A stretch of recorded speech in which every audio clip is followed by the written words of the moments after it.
Friends, you want to watch super hit movie, The Muppet Christmas Carol in English, then you must like this video. If you are visiting our channel for the first time, don't forget to subscribe to our channel, friends. In today's video, the movie we're going to talk about is called The Muppet Christmas Carol. We will talk about what this movie is and where you can watch it, all the interesting facts about this movie in today's video. I'm also going to give you all the information on which OTT platform or on which satellite channel you will get to watch this movie. Also, we will talk in detail about the technical department, music department, pre-production filming, post-production budget, box office collection of this film. We will also talk about the story of this film, and I will also give you a small review of the story of this film. Apart from this, we will discuss about the facts of this film's storyline, star cast, actors' performance in the film, and which character has played which role. That's why I request you, friends, to watch this video till the end, so let's start the video. Curious that Charles Dickens' A Christmas Carol should be the most beloved of all fictional Christmas stories. It's a tale of gothic gloom, relieved only at the end by the warmth of holiday cheer. In order to enjoy that Christmas turkey with Bob Cratchit and share in Scrooge's redemption, we have to pay heavy dues. Marley's ghost, the rattling of chains, lots of graveyards and skeletons, poverty and suffering, greed and cold, and finally the spirits of Christmas, climaxing with the Grim Reaper. No wonder, when my dad read me the story, I preferred the one about Rudolph. And no wonder Disney has tried to lighten up this latest of at least a dozen film versions of the story by adding the Muppets. In the mid-1980s, they made a version starring Mickey Mouse. Even the Muppets seem a little awed by the solemnity of the tale. "Isn't this a little violent for some of the kids in the audience?" one of them asks, only to be reminded of the story's artistic importance. The Muppet Christmas Carol is made with one principal human actor, Michael Caine, in the role of Ebenezer Scrooge. There are a few more humans, including Scrooge as a youth, but most of the other roles, great and small, are played by Muppets, who are credited in the titles: Kermit the Frog as Bob Cratchit, Miss Piggy as Mrs. Cratchit, the Great Gonzo as Charles Dickens, Rizzo the Rat as himself. This leads to some logical leaps of faith, as when we see the Cratchit household and realize all the boy children are frogs and all the girl children are pigs. But it also helps to introduce a Muppetian jollity into the story. When Scrooge's bookkeeping rats complain about cold, for example, and he threatens to fire them, they switch immediately into beachwear and start singing Island in the Sun. Caine is the latest of many human actors, including the great Orson Welles, to fight for screen space with the Muppets, and he sensibly avoids any attempt to go for a laugh. He plays the role straight and treats the Muppets as if they are real. It is not an easy assignment. Consider the moment when he is moved to tears by Tiny Tim. This scene plays one way when Tim is a lovable little tot on a crutch, and another way when he is a small frog made of green felt. Caine, whose technical skills on screen are the equal of any actor's, does as well as he can under the circumstances. The movie, directed by Brian Henson, son of the late Muppet creator Jim Henson, follows the original fairly faithfully. Like the earlier three Muppet movies, it manages to incorporate the Muppets convincingly into the action. We may know they're puppets, but usually we're not much reminded of their limited fields of movement. Ever since Kermit rode a bicycle across the screen in the Muppet movie in 1979, the Muppeteers have managed to bypass what you'd think would be the obvious limitations of the form. This time, they even seem to belong in Victorian London, created in atmospheric sets that combine realism and expressionism. Like all the Muppet movies, this one is a musical, with original songs by Paul Williams. My favorite is the early chain-rattling duet by the Marley Brothers. It could have done with a few more songs than it has, and the merrymaking at the end might have been carried on a little longer, just to offset the gloom of most of Scrooge's tour through his lifetime spent spreading misery. Will kids like the movie? The kids around me in the theater seemed to, although more for the Muppets than for the cautionary tale of Scrooge. The Muppet Christmas Carol is a 1992 American Christmas musical film directed by Brian Henson in his feature directorial debut, and the fourth theatrical film featuring the Muppets. Adapted from the 1843 novella A Christmas Carol by Charles Dickens, with a screenplay written by Juhl, The film takes artistic license to suit the aesthetic of the Muppets, but follows Dickens's original story closely. The film stars Michael Caine as Ebenezer Scrooge, alongside Muppet performers Dave Goelz, Steve Whitmire, Jerry Nelson, and Frank Oz. It is the first Muppet film to be produced following the deaths of creator Jim Henson and performer Richard Hunt. The film is dedicated to both.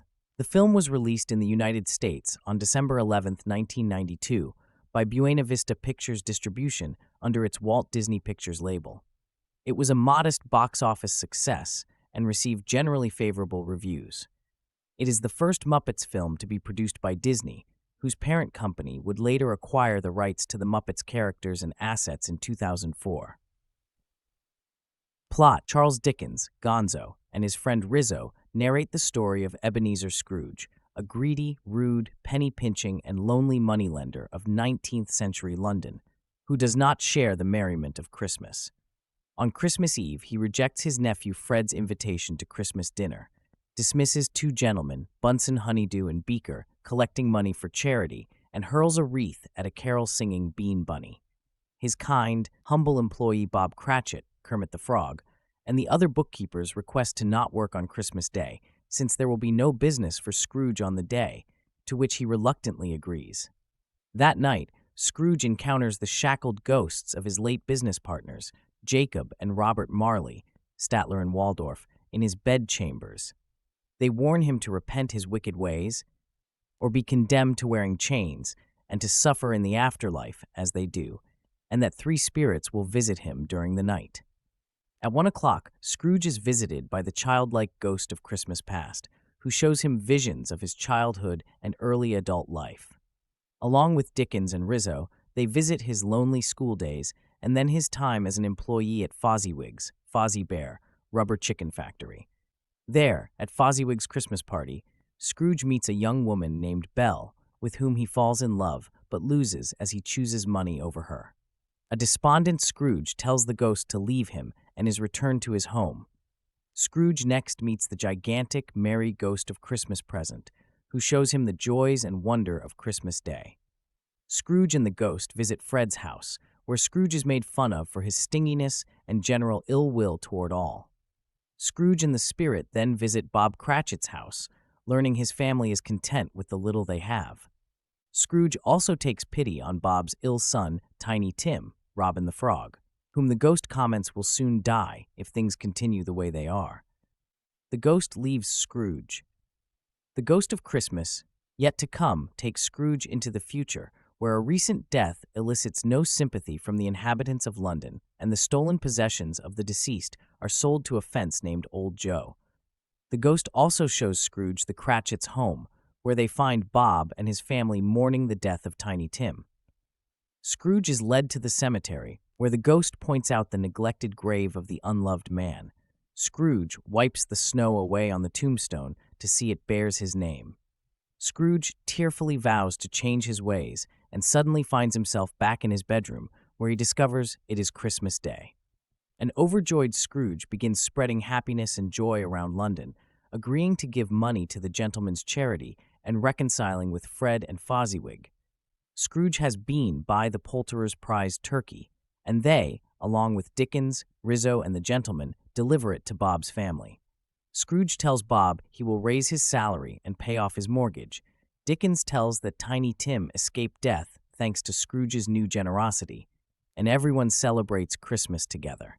Cast: Michael Caine as Ebenezer Scrooge, Edward Sanders, Theo Sanders, Christopher Milnes, Russell Martin, and Ray Coulthard as young Scrooge. Stephen McIntosh as Fred, Ebenezer Scrooge's nephew. Meredith Braun as Belle, Scrooge's former love interest. Robin Weaver as Clara, Ebenezer Scrooge's niece-in-law and Fred's wife. Production: following Jim Henson's death in May 1990, the talent agent Bill Haber approached Henson's son Brian with the idea of filming an adaptation.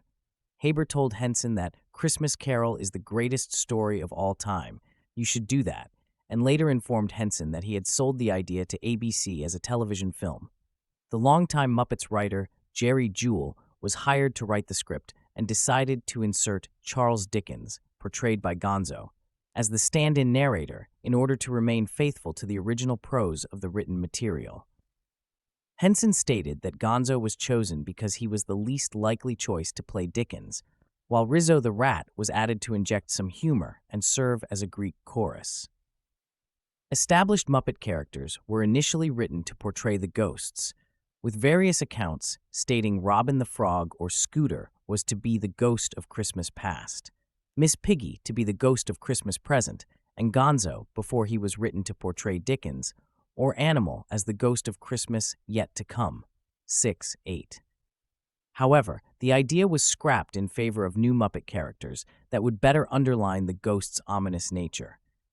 After the script was submitted for approval to ABC, the executives of Walt Disney Pictures offered to purchase the script for a feature film instead of a television release.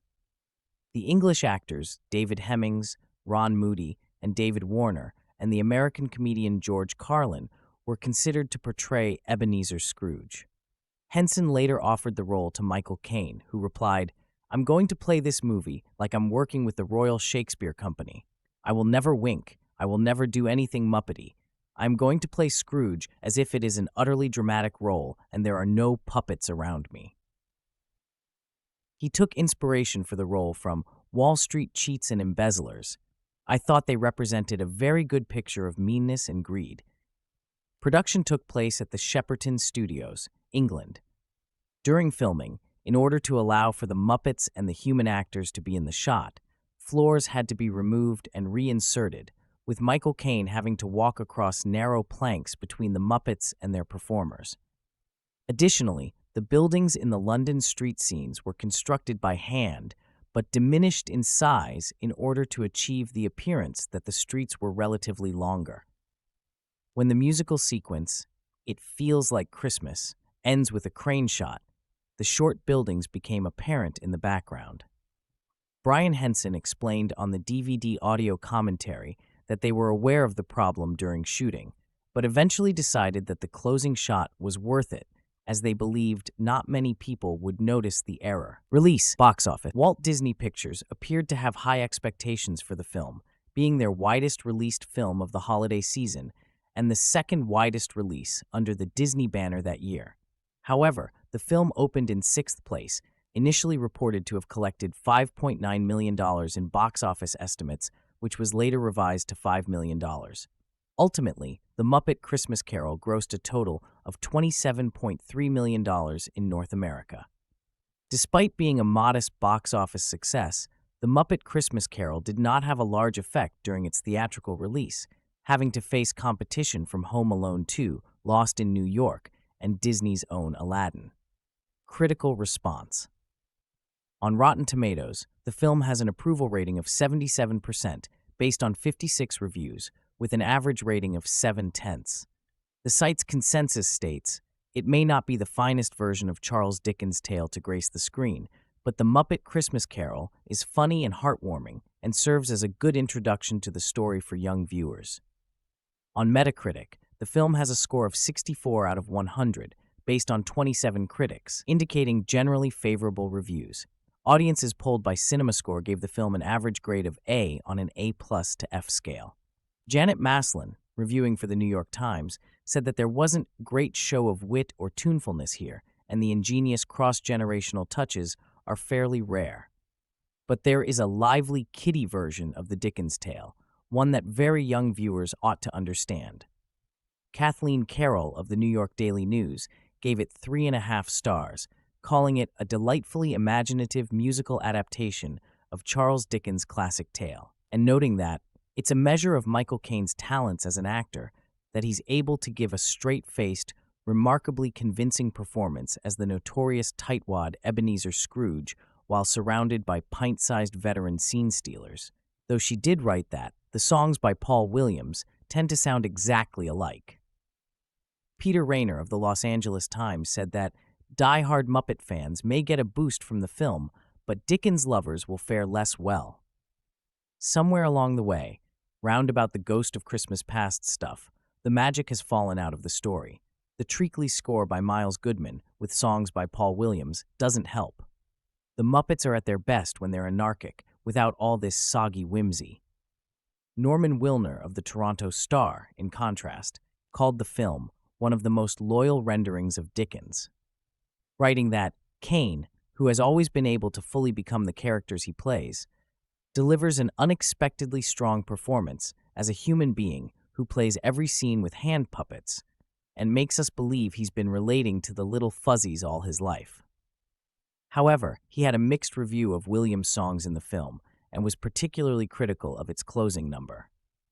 The Chicago Sun-Times film critic Roger Ebert, who gave the film 3 stars out of 4, praised the technical achievements, but felt it could have done with a few more songs than it has, and the merrymaking at the end might have been carried on a little longer, just to offset the gloom of most of Scrooge's tour through his lifetime spent spreading misery. On the television program Siskel and Ebert, his partner Chicago Tribune film critic Gene Siskel, who did not review the film in print, gave the film a thumbs down, although he was favorable towards Michael Caine's performance.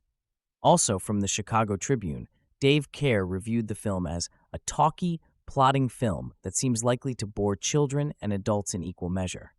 Nevertheless, Kerr praised Val Strazevek's production design and John Fenner's cinematography, believing its shadowy, naturalistic lighting creates a new look for a puppet film, but derided Paul Williams' songs as unmemorable. Likewise, Variety praised the production design and criticized Williams' songs, writing, "Muppet's Christmas Carol is not as enchanting or amusing as the previous entries in the Muppet series, but nothing can really diminish the late Jim Henson's irresistibly appealing characters." Giving the film 3 stars out of 5, Almar Haflidason of the BBC wrote, "The film is liberal but fun adaptation of a classic that turns out to be quite touching as Muppet movies go. Less pleasing are the forgettable songs that offer both clumsy word construction and dire music that eats away at the aesthetic quality of the movie. But you'll be too busy looking out for the assorted Muppets to care much."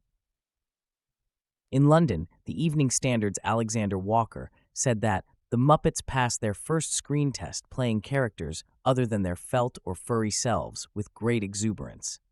Derek Malcolm of The Guardian was less welcoming, saying that Scrooge's nightmare is rendered silly, and so his turning from swine to saint hasn't the required kick. Not only that, but the jokes are thin on the ground, as if only a certain amount of piss-taking was thought appropriate. The film has grown in critical acclaim over the years, and was declared the greatest Christmas film ever made, as well as among the most glorious of all Dickens adaptations by The Guardian in 2023. Anthony McGlynn of Screen Rant similarly called The Muppet Christmas Carol a work of genius on every level and the greatest Christmas movie ever made, praising the original songs that were written for the film and Michael Caine's performance as Scrooge. Robert Keeling of Den of Geek praised Caine's performance, the adaptation's use of Gonzo and Rizzo, as well as the various musical songs.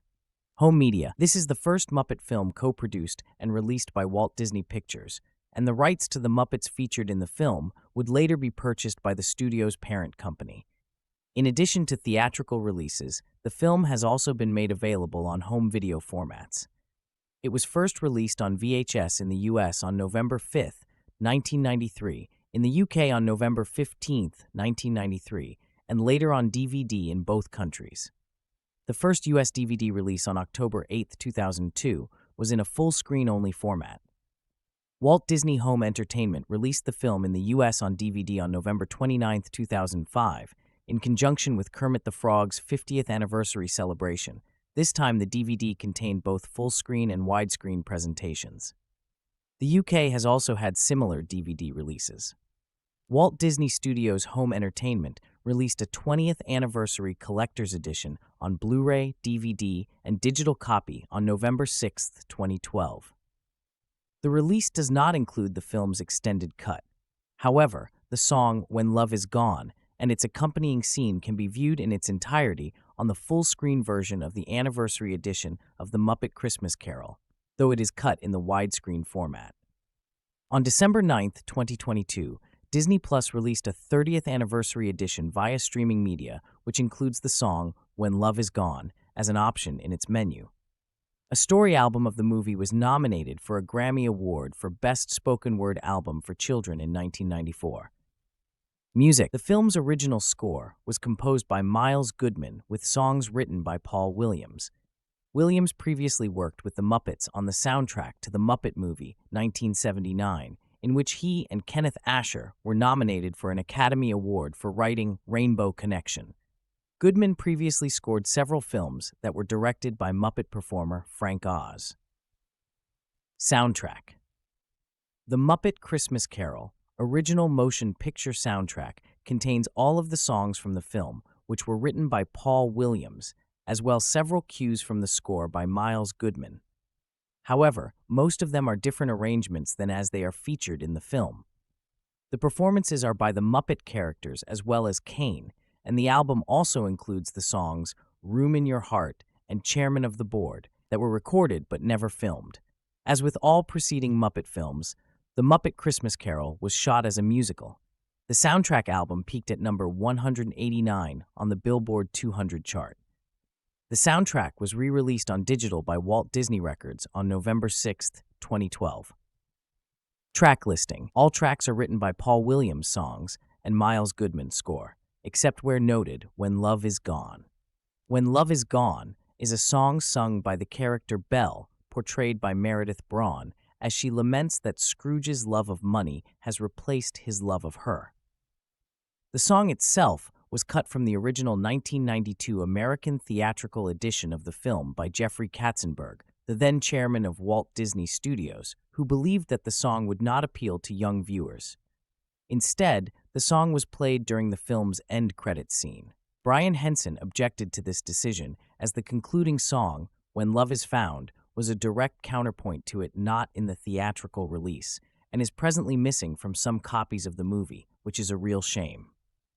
The song titled When Love Is Gone is only included on some home media releases of The Muppet Christmas Carol, which are now out of print. The song is included on all of the 1993 VHS and Laserdisc releases of the film, as well as at least one UK VHS release. The Laserdisc version includes the only widescreen presentation of this song ever released. The 2002 and 2005 DVD releases of the movie retain the song in the 90-minute full-screen version of the film, but not in the 86-minute widescreen version on the same disc. A 2012 standalone DVD release of the film uses the same disc from the 2005 release, so it also contains the song. However, a different DVD was used for the 2012 Blu-ray combo pack, which does not contain the song. The digital download release of the film contains the entire When Love Is Gone as a bonus feature, in widescreen and in high definition.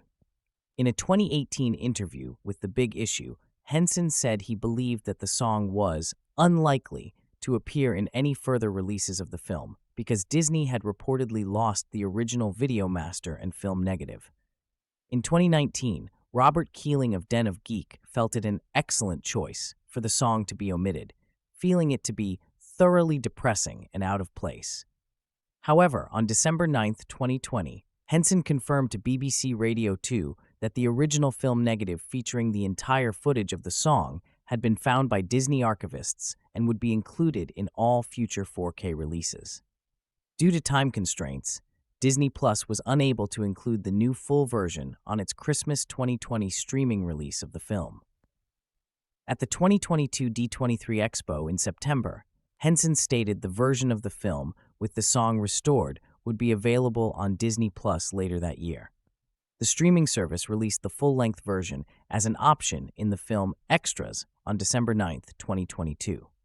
We have a Christmas tradition of what I think is the best version of A Christmas Carol ever committed to film, the 1951 Alastair Sim version, UK title Scrooge, and my review of it is here. This year, just to do something a little different, we revisited The Muppet Christmas Carol after not having seen it since its 1992 theatrical debut, just to change things up a bit. The film sticks to the same story, more faithfully than Scrooge in some ways, but approached the source material in an almost completely different way. It's a musical, for starters, and it only has 2 substantial speaking roles for human beings. In short, this film is a technical marvel, and the overall story is well executed. But Caine as Scrooge is curiously flat, and the songs, by Paul Williams, are both samey and rather meh. I'd certainly recommend this one over my beloved 1951 version when it comes to suitable for kids, grandparents, pets, and the whole family. But while it scores well on some fronts, its general overbusyness, the decision to make it a musical, and the changes to the story probably won't sit well with Dickens fans. I'm not sure who's to blame for Michael Caine's mostly lifeless portrayal of Scrooge. Director Brian Henson was, of course, focused on his Muppets, and they uniformly shine here, so he may have decided that Scrooge's inhumanity to his fellow man should be more low-key until his reformation. Or maybe Caine thought the movie was dumb and did it for the paycheck. That's certainly the vibe he gives off for the first two-thirds of the film. For what it's worth, I think the film would have worked better with maybe one big musical number at each end rather than making the whole thing a musical, since the songs are, to be frank, unmemorable and just fill time. The Muppets recasting into various roles from the story, on the other hand, works surprisingly well, with the great Gonzo, Dave Goelz, as Charles Dickens, among many other roles, and Rizzo the Rat, Steve Whitmire, again also playing Kermit, Beaker, Bunsen Honeydew, and a half-dozen other parts, serving as the Greek chorus to Gonzo's Dickens narration. Longtime Muppet veterans Jerry Nelson and Frank Oz take up their usual roles with wit and gusto, with David Rudman handling some minor roles and a cameo from the Swedish Chef.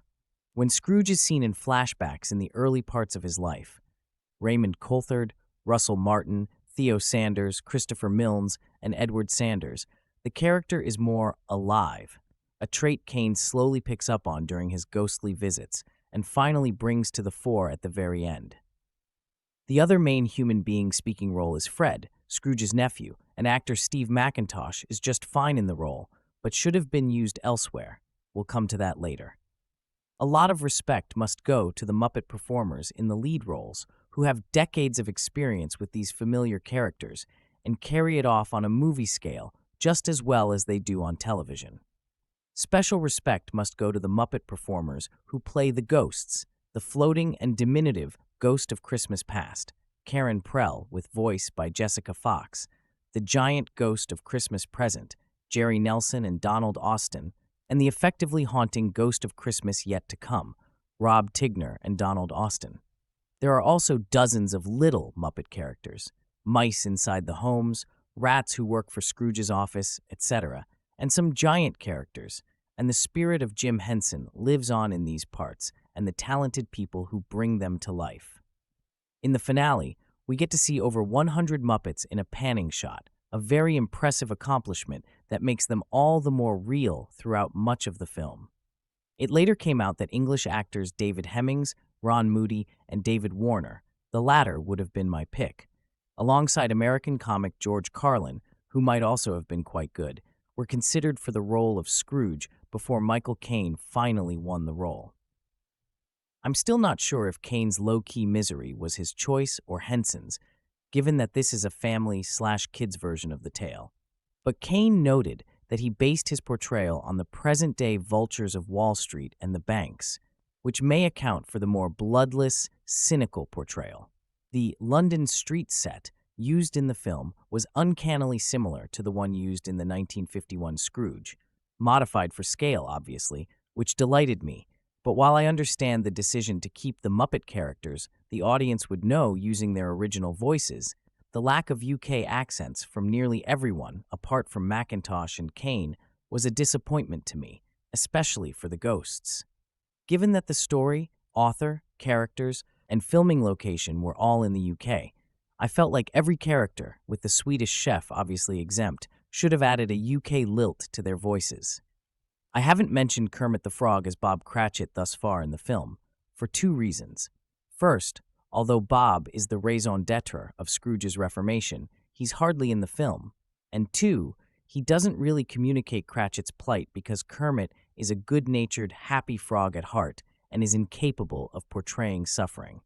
I can't believe I'm saying this, but Kermit was badly miscast and should have played nephew Fred, while Steve McIntosh, who played Fred, should have played Bob. Nitpicking aside, the film does carry a lot of family-friendly humor and succeeds in reforming Scrooge and being generally heartwarming. It'll never replace Scrooge for me, But that said, it is also nowhere near the worst version of A Christmas Carol committed to film. As a first version for kids to see that might get them interested in the story and other film versions, it's fine. The one high mark I will give this version is that despite the musicality and comedy inherent in it, it does not shy away from painting the capitalist banking system as morally bankrupt and preying on poor people. The point of Dickens' original tale in the first place, so good on them for that. There's a moment where Sam the Eagle, the all-American type, gets corrected in scene that this is a British story and does a retake correcting the American way to the British way that I found quite amusing. On the whole, it's a classic aimed at the smalls in your household. It's cute, it's fun. There's an extended version of the movie that restores one cut song, but don't bother with that. One more song is exactly what this movie didn't need. There may be some people who can watch Kermit the Frog's nephew Robin give his heart-wrenching performance as Tiny Tim in the Muppet Christmas Carol without choking up. I am not among them. When Dickens was writing A Christmas Carol in 1843, he was said to have taken long night walks through London in a state of passionate euphoria, covering 10 or 15 miles at a time, dreaming his masterpiece into existence. I like to think, if in the course of these walks, some spirit could have taken him into the future to show him the adaptations to come, this is the one he would have especially favored. Only an obtuse snob would not see the sweetness and good nature of the Muppet Christmas Carol from 1992, and now on re-release, a musical extravaganza featuring Michael Caine as Scrooge, Kermit the Frog, voiced by Steve Whitmire, as Bob Cratchit, Miss Piggy, voiced by Frank Oz, as Emily Cratchit, and the Great Gonzo, voiced by Dave Goelz, as the narrator, Dickens himself. The director is Brian Henson, son of the Muppets creator Jim, who had died 2 years previously, at the age of 53. The film is dedicated to his memory and to that of puppeteer Richard Hunt, the voice of Statler, among others, who died of an AIDS-related illness during pre-production. This adaptation has the biggest laughs, especially Scrooge's rage at seeing a tiny carol singer on his doorstep, and the Muppety busts of Aristotle, Dante, Molière, and Shakespeare in his boyhood schoolroom are a joy. Christmas is the most popular holiday to be portrayed in Western cinema, so it's no surprise it's hard to determine which film is the best in this festive genre. A purist might argue that a true Christmas movie must center around the birth of Christ, although despite being the reason for the holiday, there are surprisingly few films about the nativity of Jesus, with the nativity story and the star being recent standouts. Then there are those that widen the category to include any film with any sort of depiction of the holiday. The result is a long list with many movies seeming like an antithesis to the festive spirit, including but not limited to the likes of Jurassic World, Gremlins, Black Christmas, Lethal Weapon, Batman Returns, Iron Man 3, and even the recent movie Fat Man, although I think we all know the king of the anti-Christmas films is Die Hard. Long may be its reign. Yet they're never considered serious options because they generally feel like visitors of the genre, not owners. Christmas is merely background noise as opposed to being the focus of the action. So for those that look for the epitome of a story that contains all the emotions, beliefs, and childlike nostalgia of Christmas, then one can't really ignore the tale that established it all, Charles Dickens' A Christmas Carol. As noted in The Man Who Invented Christmas, which is a great film by the way, Dickens' novella contributed greatly to our modern rendition of the holiday, where it celebrates humanitarian aid and idolizes family gatherings, creating a festive spirit that can be partaken by all.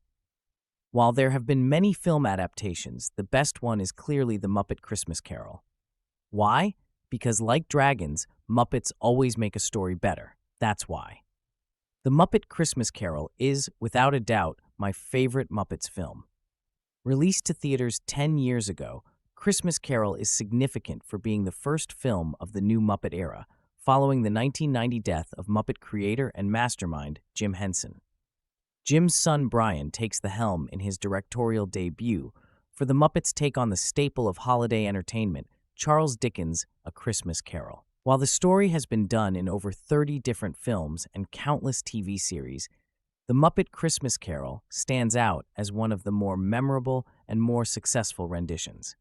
Michael Caine plays the cold miser Ebenezer Scrooge. As such, he plays the straight man, and his serious and thoughtful performance does things. Firstly, it gives the film emotional strength and real feeling, which is not all that common for a Muppets film.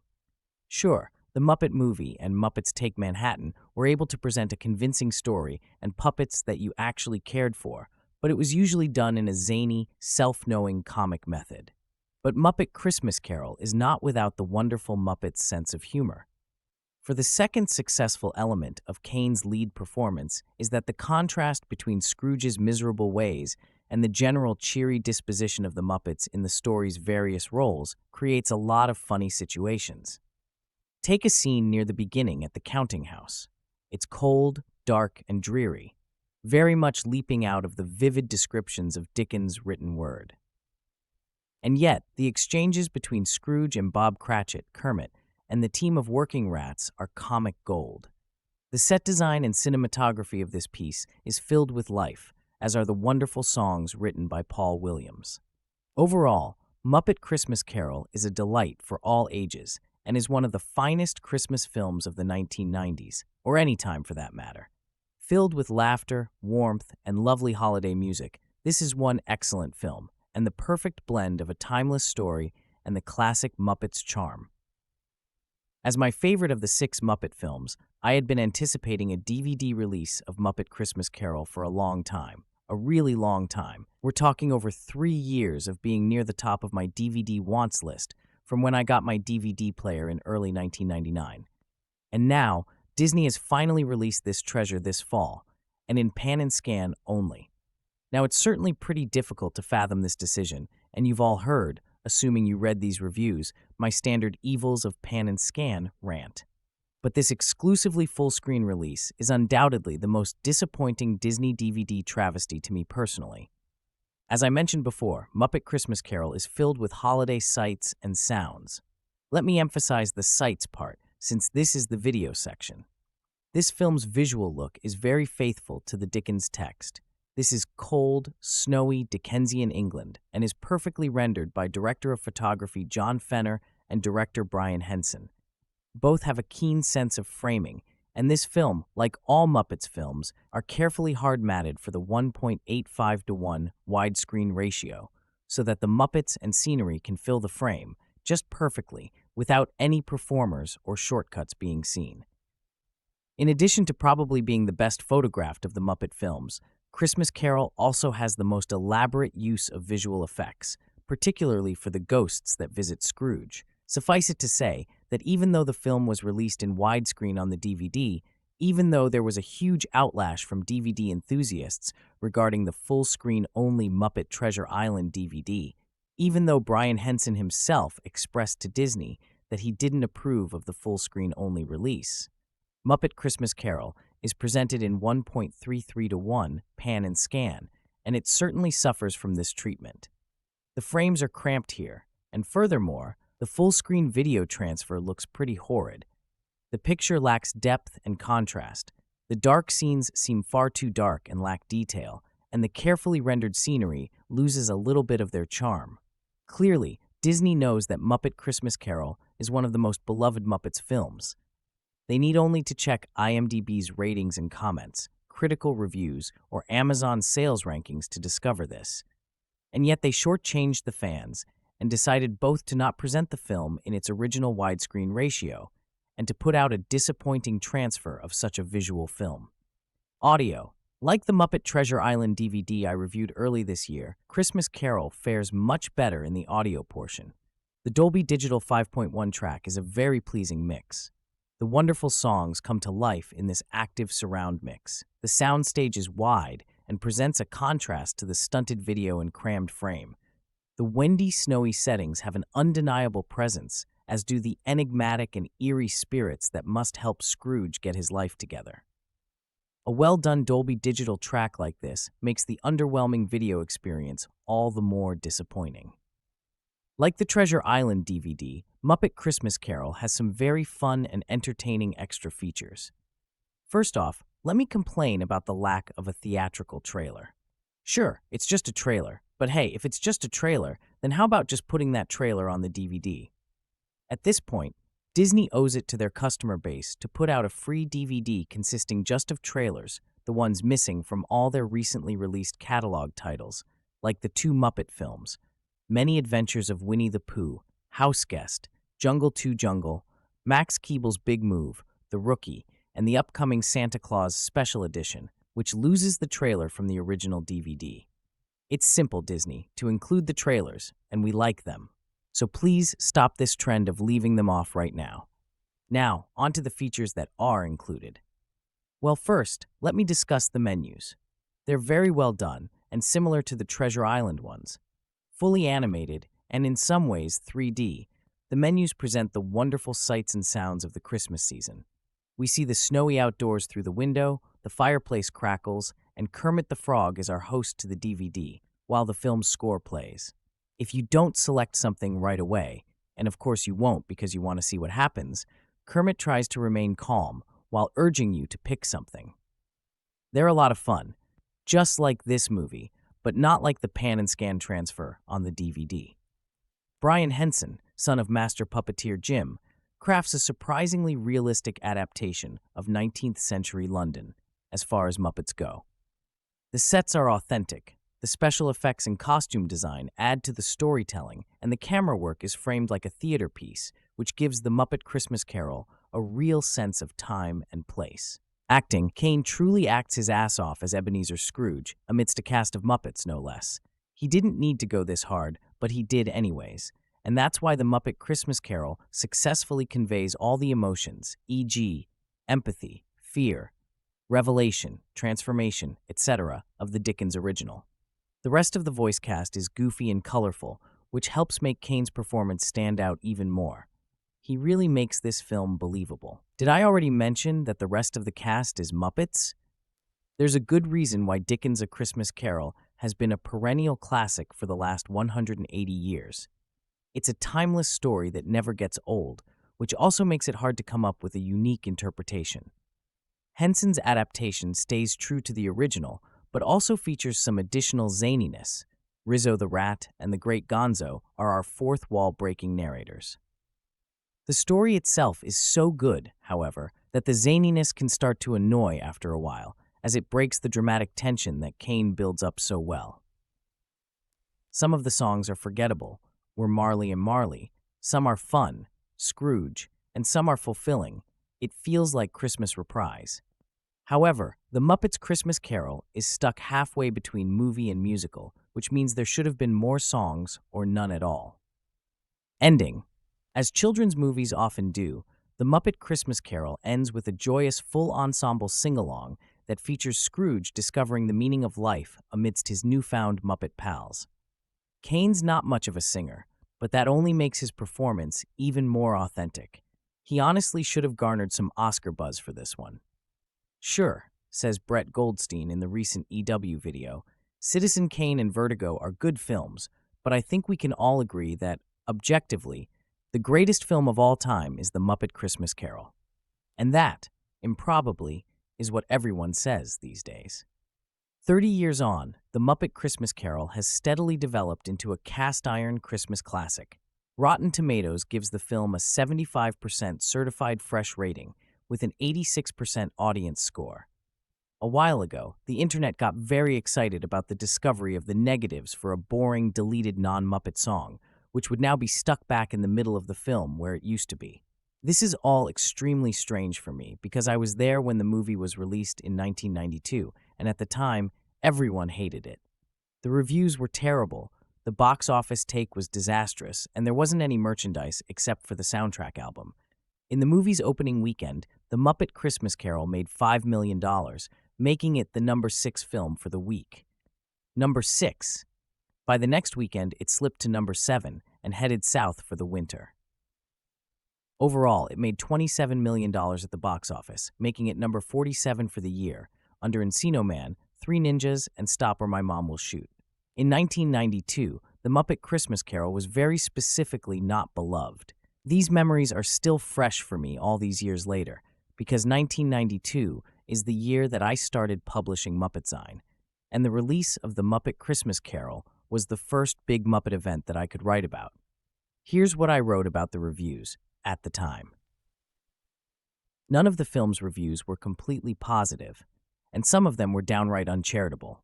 USA Today's review gave the film 3 stars and praised Whitmire, nicely filling in on voice for the late Jim Henson. Of the Muppets cast, the reviewer found, "The little Dickens who snatches the spotlight is Rizzo the Rat, co-narrator with Gonzo when not busy scrounging for goodies or being used as a window wipe." The review's biggest qualm with the film was that little ones may squirm during the more literary parts, but the sappy tunes by Paul Williams make fine potty breaks.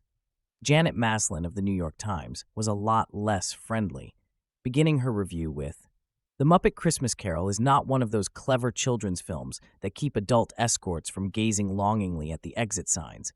There's no great show of wit or tunefulness here, and the ingenious cross-generational touches are fairly rare." The Philadelphia Inquirer's review was perhaps the most positive I saw, although the review did agree with most of the others when it pointed out that the songs are more humdrum than hummable. And that's just the reviews that I saw at the time. Now, thanks to the internet, I can find other contemporary reviews, and they were just as poisonous. The LA Times review started with, "It must have sounded good at story conferences." The Chicago Reader said, "This is the dullest and least successful adaptation of the Christmas chestnut I've ever seen." The Washington Post said that the movie isn't terrible by any means, but it's resoundingly moderate, with merely passable songs by Paul Williams and only occasional real laughter. Seriously, everyone hated this movie, so you can imagine my gradually dawning surprise over the last 3 decades as the world fell under the spell of the Muppet Christmas Carol. How did that even happen? Well, the problem for Christmas Carol, back in 1992, was that it was the wrong movie for the moment. Jim Henson had just died 2 years earlier, and this was the first major Muppet project under Brian Henson's leadership. It was also the public debut of Steve Whitmire's version of Kermit. There'd been some minor appearances by then, but for most people, this was the first time they heard the frog's new voice. And instead of making a sunny, wacky Muppet road trip film like they probably should have, Brian made a cold, dark film about Michael Caine coming to grips with his mortality, attended by a subdued cast of familiar Muppets, mostly in cameo roles. There were little groups of 2 or 3 Muppets, each cordoned off into their own space in the timeline, so Kermit couldn't interact with Fozzie or Gonzo, and Miss Piggy was confined to a single domestic set, in a maternal role that didn't really suit her. People already suspected that without Jim, the Muppets would be diminished somehow, less funny, less creative, less magical, and this film seemed to confirm everybody's worst fears. The Muppets weren't fun anymore. But it turns out that was only a problem in the immediate aftermath of Jim's death, when people expected the movie to signal what the Muppets would be like from then on. As more Muppet films came out, especially the 2011 relaunch, it became clear what the Muppet Christmas Carol actually was: a standalone production, a little festive treat, rather than a harbinger of the Muppets yet to come. The other thing that changed was the familiarity and affection that comes with repetition. You can't beat Christmas as a vehicle for the production and maintenance of pointless traditions. That's basically the only thing it's for. And if the Muppet Christmas Carol found its way into your family's annual playlist, then you've spent 30 years learning to be patient through the slow parts and treasuring the parts that you love. Plus, Kermit's voice isn't bothersome and distracting anymore, as it was in 1992. Bob Cratchit sounds warm and joyful now, as he was meant to be, instead of gratingly not Henson. It's never going to fully work for me, because I will forever carry around a little piece of 1992, my first official Muppet fan disappointment. But I love that it works for you. And it keeps the characters alive for so many families, introducing kids to the Muppets and inspiring them to spend the rest of the year streaming The Muppet Show. If nothing else, Christmas Carol is an annual commercial for the Muppets that people sit down and watch on purpose, and I love it for that. I mean, it's still not the greatest film of all time. It's not even the greatest Muppet film. But the Muppet Christmas Carol is so much better than it used to be. With so many incarnations of the abominable Scrooge and his Christmas Eve night terrors, It seems every film adaptation of the classic Charles Dickens story needs to have some element of gimmickry or a touch of originality. The Muppets' Christmas Carol not only has a unique casting situation, with the majority of the characters being played by colorful puppets, but the Christmas film is also a musical, and a phenomenal one at that. Gonzo, as Charles Dickens, and his sidekick Rizzo both narrate the story in a clever and fun framing device, but the way they interact with Michael Caine's Scrooge is inconsistent and confusing. The two Muppets at once tell the story to the audience, breaking the fourth wall, and at certain points interact with the characters within the story they are telling. Throughout the entire movie, Scrooge walks past them obliviously, as if they're not there. And when he's visited by the first ghost, Gonzo and Rizzo literally latch some sort of grappling hook to the ghost's robes and follow him into Christmas past. When Gonzo and Rizzo are alone with Scrooge in a room, he doesn't acknowledge their presence, nor does he seem able to see their hilarious antics. Meanwhile, the other Muppets, including the penguins who watch Gonzo and Rizzo ice skate, the horse who draws their carriage, and the schoolmaster Sam Eagle, into whose ear they whisper, are all able to see the narrators. At first, I thought they might be a different type of spirit than the three ghosts who visit Scrooge. Characters in the past can see the narrators, and only animal Muppets can see Gonzo and Rizzo in the present narrative. Are they some sort of phantasmagorical beings that transcend space and time and can only appear to certain individuals and animals? You know how dogs can sense ghosts? Like that. But this doesn't make sense either. If they are the non-observable omniscient narrators, then why does Scrooge wish them a Merry Christmas at the end of the movie? Now, I never actually published this essay because not all of this adds up. Not all of the Muppets are actually among a lower social class. As we see in the film, there are a number of wealthy Muppets within this universe.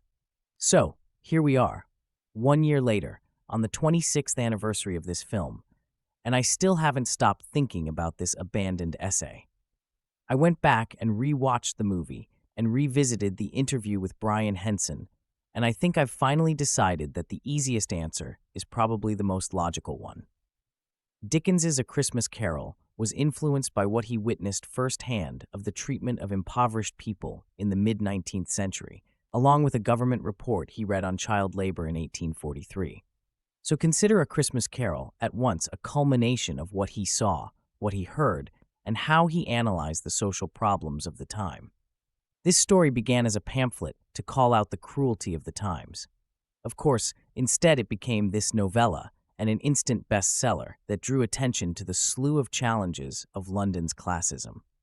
Gonzo and Rizzo throughout the film are our narrators speaking to us from present day. The story that we're seeing played out with the ghosts of Christmas is the visual representation of what Dickens is imagining on the page. It's an analysis of fact and fiction and first and second-hand sources. Scrooge doesn't see Gonzo and Rizzo because they weren't there. And in the end, when the story is catching up in real time, that is what happens after the publication of A Christmas Carol, when mid-19th century Londoners were introduced to the atrocities of the time.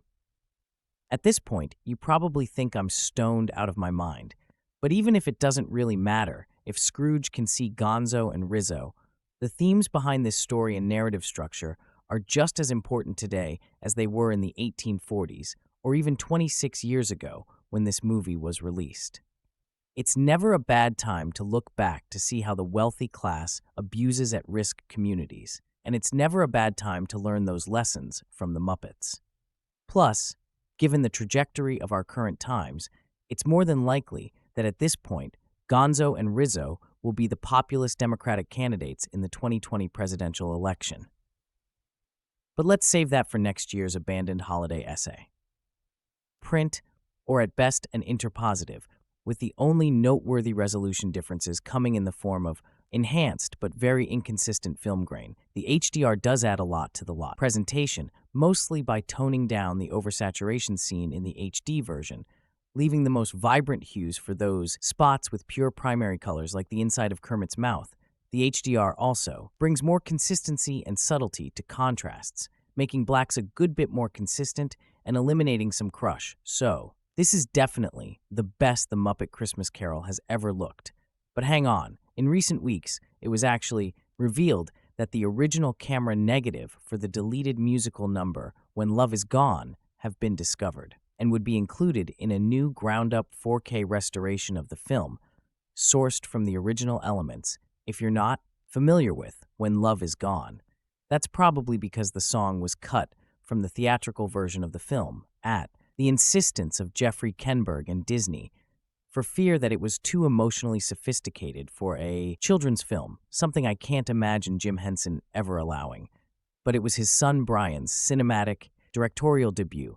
The song was integrated into Laserdisc and VHS releases of the film, as well as some DVD versions, but has disappeared from higher quality releases, due, one would assume, to quality concerns, whether you're particularly interested in that song or not. For my money, it's one of the film's best, and thankfully it's included as a big deleted scene on Disney Plus and elsewhere. The news that The Muppet Christmas Carol is getting a proper restoration is enough to warrant holding off on a purchase for now. But if you've got Disney Disc Plus, you should still add the movie to your holiday viewing rotation this year. For all its flaws, it's still an incredibly charming children's classic, with tons of genuinely funny moments and some wonderful performances throughout from humans and Muppets alike.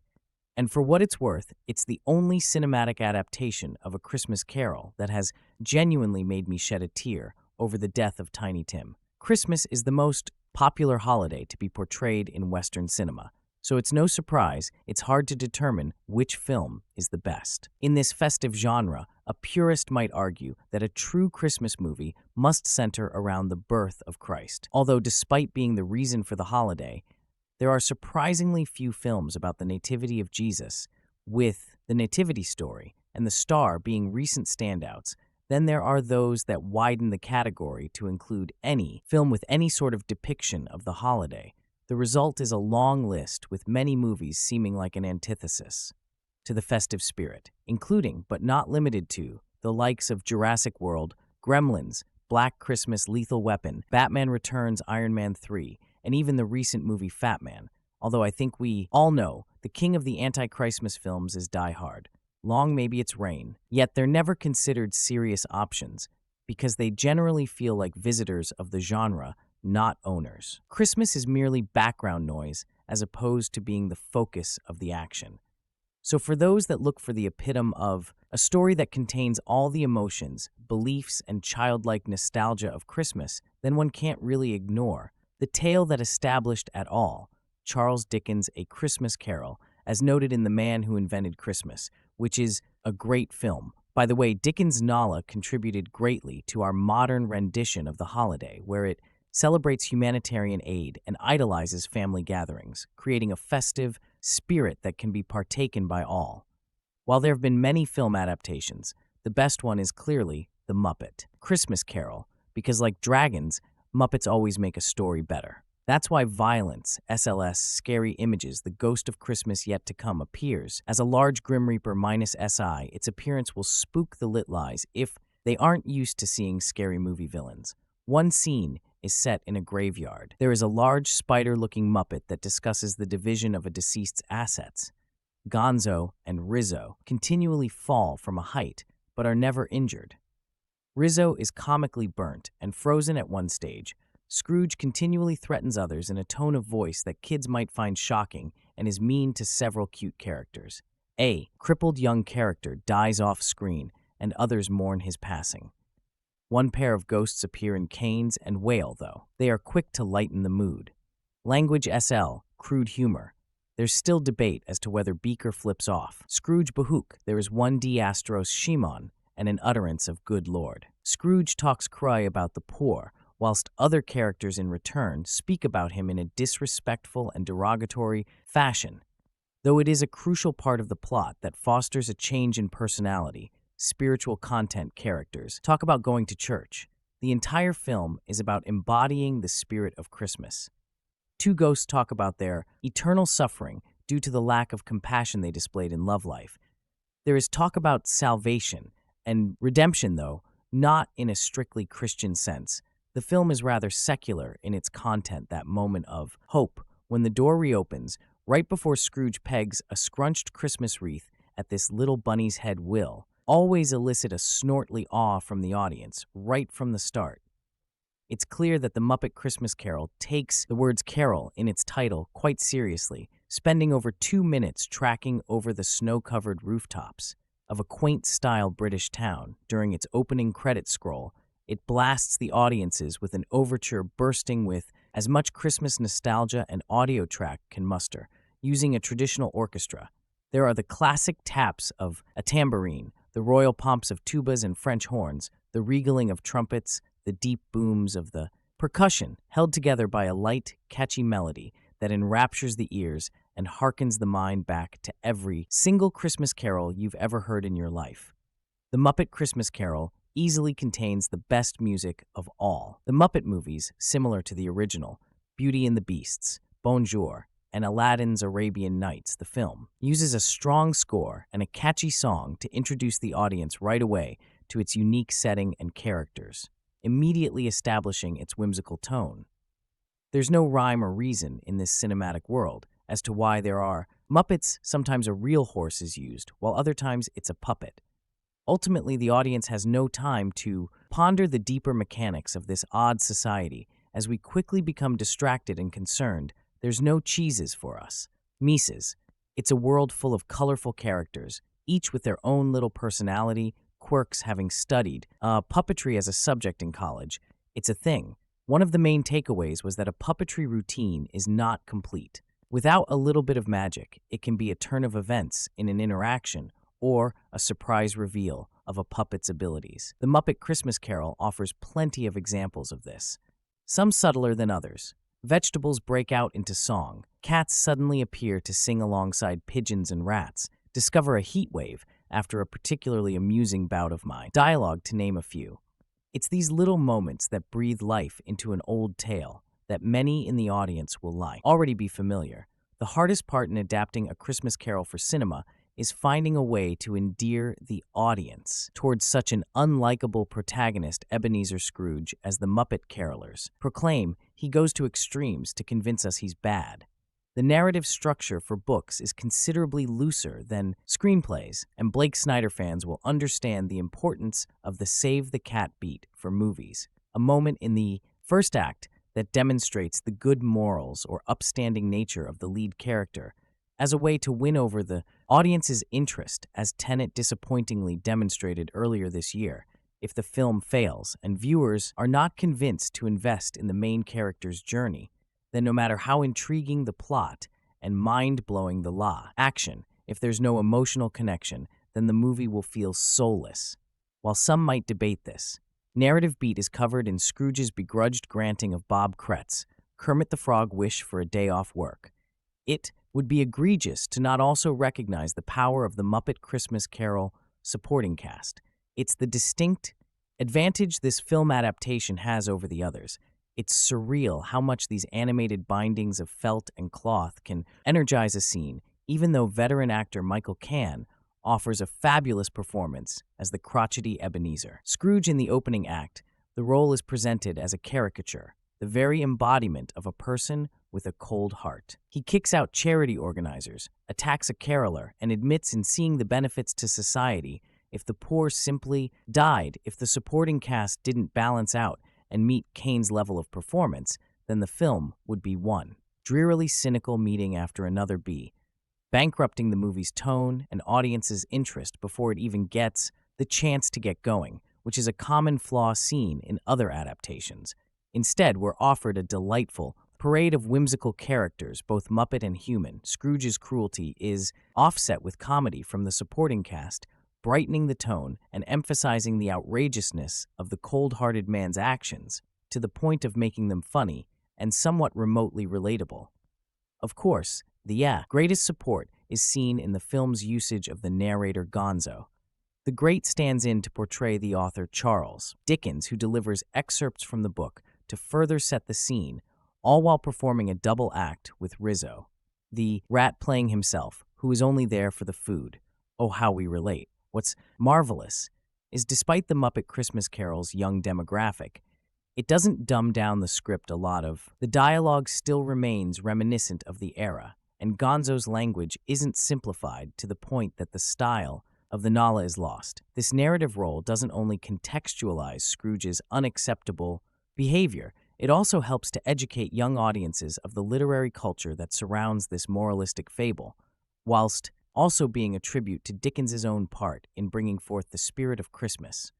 Meanwhile, Rizzo is there to balance out Gonzo's Dickens, and the interactions between the two help to push the otherwise threadbare plot along. While the practice of bookkeeping and mentions of doornails may not be fully understood by children, the film still manages to convey the general gist, whilst still engaging older audiences. Various long-standing members of the Muppets make appearances throughout the film, such as but not limited to Miss Piggy Animal and my personal favorites.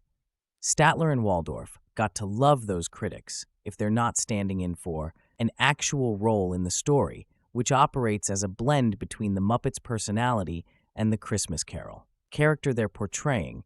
Then it's a quick cameo. Thankfully, the Muppets pro to always be an asset to the progression of the narrative, either furthering the plot or providing a needed sight gag to generate some Christmas cheer, with the movie never falling into the trap of unnecessary fan service. Make no mistake, the Muppets perform the heavy lifting in the film's first act until the point Caine Scrooge is haunted by his past, which forces his psychological walls to crumble. From the second act, he becomes more humanized in the audience's eyes. The more he actively tries to wrestle with personality flaws, the Muppet Christmas Carol has been in the news lately due to its differing film edits. In the Vista version, which is the one I grew up with, there is a ballad, When Love Is Gone, sung by Belle Scrooge's ex-fiancé. In this song, she laments her fizzling relationship, where the couple's nuptials are forever postponed due to Scrooge's adamant belief they don't possess enough money yet to forge an idealistic future together.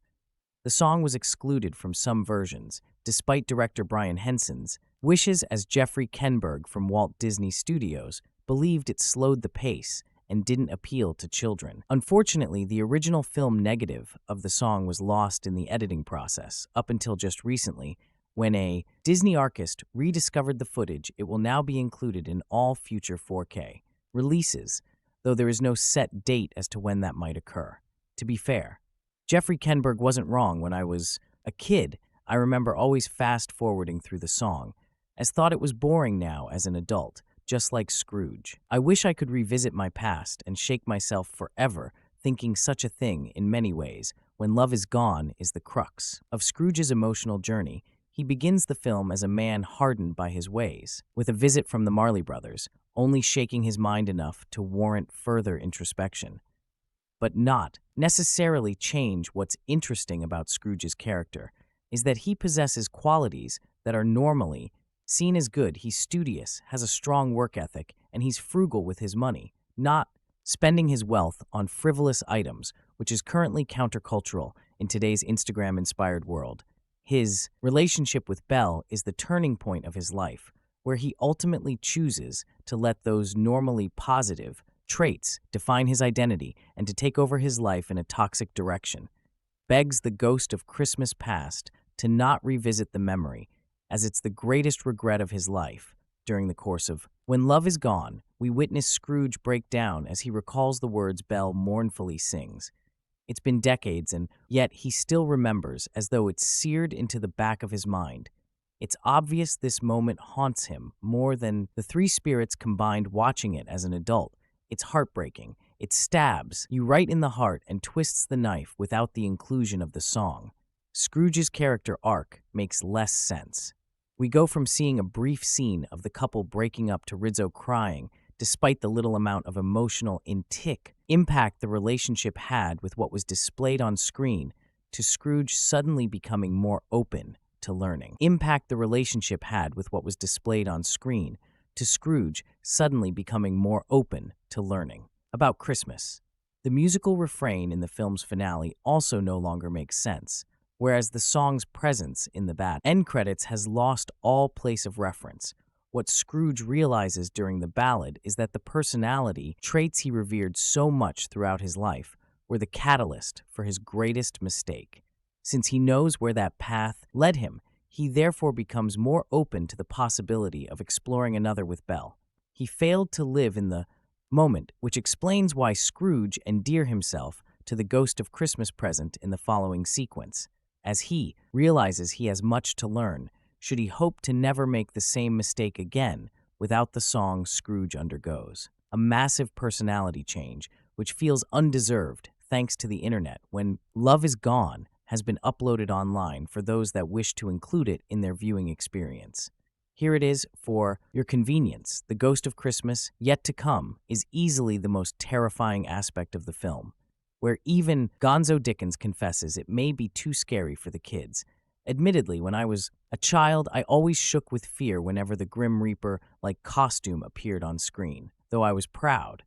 Every time I managed to sit through till the end, the scene is meant to invoke fear, as it's the final hard truth Scrooge needs to hear to complete his character journey. Most kids will be fine, as there's no violence portrayed, just some creepy characters and gravestones. It's hard to fault the film's message, even as a Christian. I find I struggle with all the halalu surrounding Christmas sometimes in popular culture. The wrong aspects of the holidays.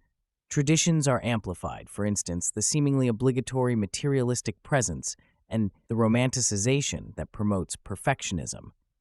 It's also strange there's such an emphasis on one particular special day a year, when really a Christian should be embodying those behaviors as part of their normal walk. With Christ, the Muppet Christmas Carol also feeds into this idea that Christmas is a day more worthy than others, though. There are suggestions throughout the lyrics and dialogue that parents can easily utilize to remind their children that being generous and kind-hearted in general is not a seasonal thing. Wherever you find love, it feels like Christmas is certainly an interesting lyric to ponder. Meanwhile, Gonzo informs viewers that Scrooge becomes charitable throughout the entire year, suggesting this Christmas spirit can be embodied permanently for parents looking to teach their children more about how Christmas is celebrated in different countries. The DVD contains a short Christmas rise around the world segment narrated by Gonzo and Rizzo. The other special features outtakes and bloopers and Pepe profiles. Presents Gonzo, a portrait of the artist as a young weirdo, operate as short skits. God's name is used once in vain, Hex is said, and interspecies relationships are discussed. But apart from those moments, these special features will elicit a giggle or two, even from adults, even now. With Pixar as a behemoth in children's entertainment, a good family flick that appeals to all age groups is hard to find. Some kids' films feature dialogue that's too banal for adults, whilst others include questionable amounts of violence and sexual references. The Muppet Christmas Carol delivers the right mix of simpleness and complexity and is therefore a timeless piece of cinema when speaking about this film. With my sister the other day, she was able to quote several lines from the movie, despite not having watched it in over 2 decades. This isn't your average film that entertains for a day, then disappears from the mind forever. But rather, it's a contribution to art and culture that has the ability to last through the years. It's such a joyous work that it nestles in one's soul and warms the memory. The act of criticizing this movie would be Scrooge-like. In itself, to me, a film scores a 10 when I genuinely cannot think of a single is one such rare film.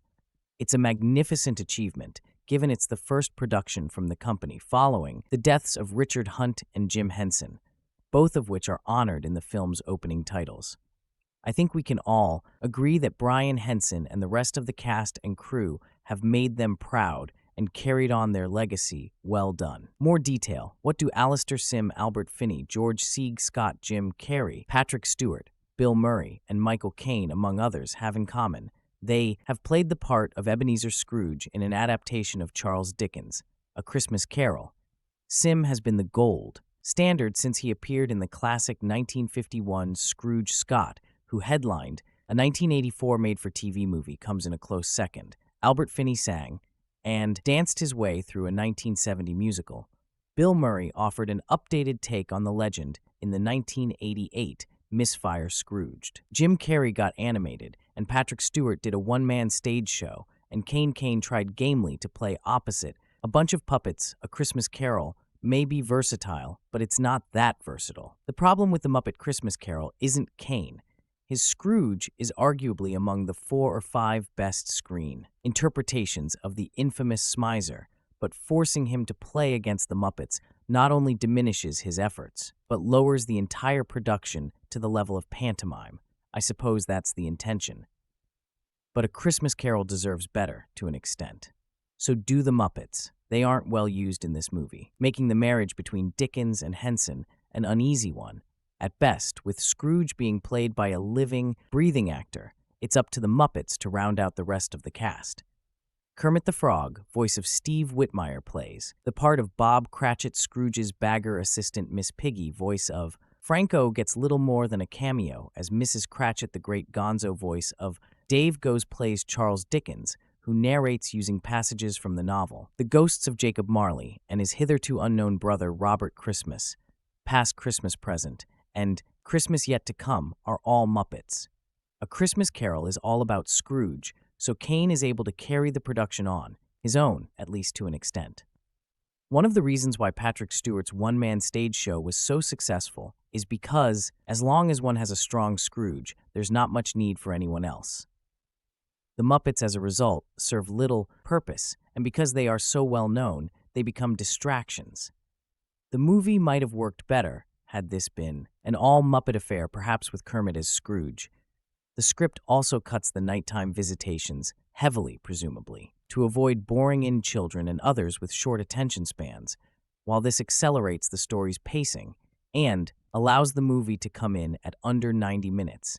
It diminishes Scrooge's character in the novel, The Christmas. Past segments were designed to transform Scrooge from a sour-faced villain to a tragic figure in the movie they are. Perun, and don't effectively do the job absent, is the powerful sense of loss we feel when reading A Christmas Carol and recognizing what Scrooge has misplaced. The Christmas Carol was released during a downtime for Jim Henson's creations. This was their first movie following his death. His son Brian directed. It was the 4th Muppet screen outing, but the first in 8 years. It was followed by 2 more tepid releases, Muppet Treasure Island in 1996 and Muppets in Space, 1999. After that, the iconic characters were retired from movie theaters for a dozen years until their triumphant return in 2011. Like Albert Finney's 1970, Scrooge the Muppet Christmas Carol is a musical unlike the live-action film, which boasted the hummable songs. Thank you very much. None of this movie's 11 original tunes, written by Paul Williams, are memorable. They work well enough within the context of the production. But The Muppet Christmas Carol's tepid box office, it made a scant $27 million, or about double that in NOP. $27 was testimony to the limited appeal that the recipe of M Muppets plus A Christmas Carol plus musical had in 1992. Although The Muppet Christmas Carol doesn't really work as an adaptation of the beloved Dickens novel or as a Muppet movie, it nevertheless works on its own. Terms for a niche audience. It's the kind of high-concept family film that can be carted out every Christmas season and enjoyed in the same way as Frosty the Snowman, Rudolph the Red-Nosed Reindeer, or The Year Without a Santa Claus holiday favorites. Don't subscribe to the same rules that govern seasonally. Unshackled fare. So it's perfectly reasonable to enjoy The Muppet Christmas Carol as part of a larger celebratory experience. Still, if you want the story, there are the Sim and Scott versions. If you want the songs, there's Albert Finney. And if you want the Muppets, they have at least 4 better films and a lot of TV episodes. The Muppet Christmas Carol is a curiosity for those desperate to have a dash of Kermit to go along with their mug of Screw. Sir Michael Caine delivers one of the best performances of his career in this family-friendly retelling of Charles Dickens' classic holiday tale. A few more notes on The Muppet Christmas Carol. Brian Henson, son of master puppeteer Jim, crafts a surprisingly realistic adaptation of 19th century London as far as Muppets go. The sets are authentic, the special effects and costume design add to the storytelling, and the camera work is framed like a theater piece, which gives The Muppet Christmas Carol a real sense of time and place. Caine truly acts his ass off as Ebenezer Scrooge amidst a cast of Muppets no less. He didn't need to go this hard, but he did anyways. And that's why The Muppet Christmas Carol successfully conveys all the emotions, e.g., empathy, fear, revelation, transformation. C of the Dickens original. The rest of the voice cast is goofy and colorful, which helps make Caine's performance stand out even more. He really makes this film believable. Did I already mentioned that the rest of the cast is Muppets? There's a good reason why Dickens' A Christmas Carol has been a perennial classic for the last 180 years. It's a timeless story that never gets old, which also makes it hard to come up with a unique interpretation. Henson's adaptation stays true to the original, but also features some additional zaniness. Rizzo the Rat and the Great Gonzo are our fourth wall breaking narrators. The story itself is so good, however, that the zaniness can start to annoy after a while, as it breaks the dramatic tension that C builds up so well. Some of the songs are forgettable. We're Marley and Marley, some are fun. Scrooge and some are fulfilling.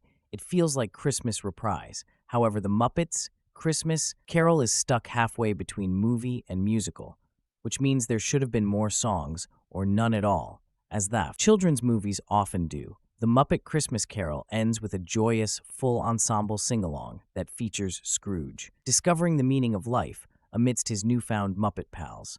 Caine's not much of a singer, but that only makes his performance even more authentic. He honestly should have garnered some Oscar buzz for this one. Caine's acting is worthy of Shakespeare, let alone Dickens, and it's his fully committed performance that transforms this film from children's throwaway to compelling holiday favorite, even though the film is a tad drawn out and overstuffed with typical Muppet ziness. It's better than it has any right to be. Extra information. Anyone who has been reading ruthless reviews faithfully knows that I have already reviewed a half-dozen versions of this Christmas classic. The Muppets animation hybrid is the most underwhelming of the lot of remakes of the Dickens novel that I have reviewed. The Muppets Christmas Carol 1992 takes a slightly different approach to the carol, as you might expect, and the results are not that watchable unless you have the age and mindset of one of the little kiddies in Santa Claus 1959. Like the reaction to A Charlie Brown Christmas, AI anticipate a firestorm of outrage over this review. Not really, no. One cares, don't get me wrong. This thing is not a total waste, but Theo Prominent, a human in the movie, Michael C. is Mrs. Scrooge, and does this addition no favors. High points in the film included Jacob and Robert Marley, hilariously played by the real Kagans in this movie, Statler and Waldorf, the balcony hecklers of The Muppet Show. The rat beekeepers in Scrooge's office were mildly amusing, but were dominated by the insufferable Kermit. The unique narration of the movie by Gonzo and Rizzo the Rat was interesting at times, but could not rescue the overall attempt to match up with other editions of A Christmas Carol. The Muppet effort is not bad enough to be mockable. It is simply not. Memorable Kermit Cratchit, with crippled miniature frog, Tiny Tim riding on his shoulder and singing, did almost make me laugh or cry. I really could not decide. Everyone knows the story by now. Ebenezer, Scrooge is visited by four spirits, reflects on his past life and likely future experiences, redemption, and then uses his wealth to better the lives of individuals who are in poverty, mostly because of their poor decisions. The Marleys were pretty cool, but the other spirits were disappointingly bad, being neither interesting nor scary. The interaction between Scrooge Michael Caine and the Ghost of Christmas Future was weak and pathetic, and the subsequent N of Redemption were wooden and unconvincing. Oh, and Michael C. cannot sing a lick either, adding to the onerous of this film.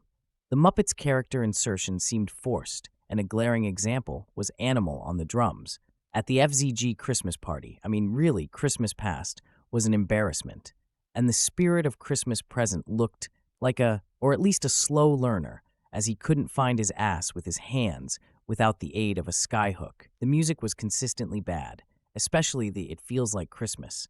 So many cinematic versions of Charles Dickens' A Christmas Carol have come and gone over the years, but the proverbial question still remains, do we really need yet another rendition of this overdone classic to officially promote holiday season cheeriness? Apparently, Walt Disney and Jim Henson Productions thought that we needed one, or had visions of sugar plum dollar signs dancing in their heads when they joined forces to produce the Muppet Christmas Carol, a cute and for the most part imaginative take on Dickens' narrative that's sure to jumpstart the Muppets' commercial appeal if achieving nothing else following the same basic formula of those previously produced. This film adaptation has Dickens-esque London filled with live actors and Muppets, incredible period detail, with son Brian taking directorial charge in the footsteps of his father, the late Jim Henson. Narration by Rizzo the Rat and Gonzo as Charles Dickens, both of whom at times seem to wear thin their screen presence, and Kermit the Frog and Miss Piggy as the Cratchits Caine is cast as, the Bahuggus himself Ebenezer Scrooge, yet his characterization never quite convinces us that he is a personification of the Scrooge archetype, even by attempted enhancement through heavy expressionistic camera work instead. See, Scrooge comes across as a somewhat kinder-gentler miser who is easily intimidated into repentance by the spirits of Christmas past, present, and future. Despite cutesy cleverness in the construction of most scenes, the spirit segments are the real imaginative core of this film, where Muppet stylization and special effects merge to create a refreshing look to a familiar face, but in the back of one's mind, the suggestion still creeps. There was no reason for this film to be made. Aren't there already better Christmas films out there to satisfy holiday viewing rituals?